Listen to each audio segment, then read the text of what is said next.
आज हम एक नई कहानी का शुरुआत करते हैं। ब्राह्मणी नकुल कथा।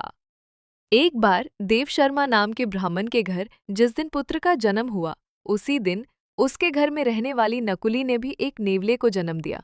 देव शर्मा की पत्नी बहुत दयालु स्वभाव की स्त्री थी। उसने छोटे नेवले को भी अपने पुत्र के समान ही पाल पोसा और बड़ा किया।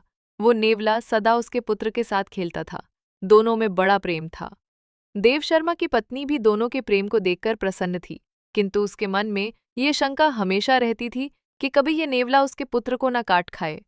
पशु की बुद्धि नहीं होती, मूर्खतावश वो कोई भी अनिष्ट कर सकता है। एक दिन उसकी इस आशंका का बुरा परिणाम निकल आया।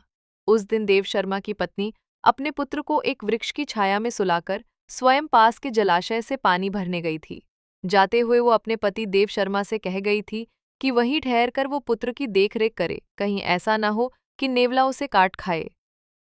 पत्नी के जाने के बाद देव शर्मा ने सोचा, नेवले और बच्चे में गहरी मैत्री है, नेवला बच्चे को हानि नहीं पहुंचाएगा। ये सोचकर वो अपने सोए हुए बच्चे और नेवले को वृक्ष की छाया में छोड़कर स्वयं भिक्षा के लोभ से कहीं चल पड़ा। देववश उसी समय एक काला नाग पास के बिल से बाहर निकला। नेवले ने उसे देख लिया।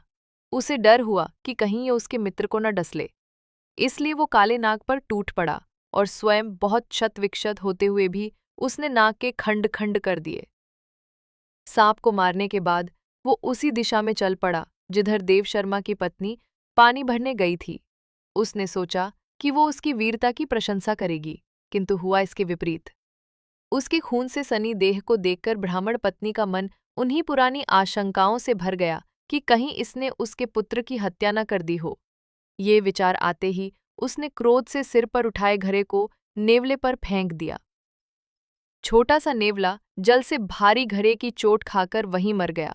ब्राह्मण पत्नी वहां से भागती हुई वृक्ष के नीचे पहुंची। वहां पहुंचकर उसने देखा कि उसका पुत्र बड़ी शांति से सो रहा है और उससे कुछ दूरी पर एक काले सांप का शरीर खंड खंड हुआ पड़ा है।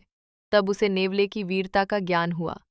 पश्चात से उसकी छाती फटने लगी। इसी बीच ब्राह्मण देव शर्मा भी वहां आ गया। वहां आकर उसने अपनी पत्नी को विलाप करते देखा तो उसका मन भी सशंकित हो गया, किंतु पुत्र को कुशलपूर्वक सोते देख उसका मन शांत हुआ। पत्नी ने अपने पति देव शर्मा को रोते रोते नेवले की मृत्यु का समाचार सुनाया और कहा, मैं तुम्हें यहीं ठहरकर बच्चे की देखभाल के लिए कह गई थी। तुमने भिक्षा के लोभ से मेरा कहना नहीं माना, इसी से ये परिणाम हुआ। सीख: बिना विचारे जो करे सो पाछे पछताए।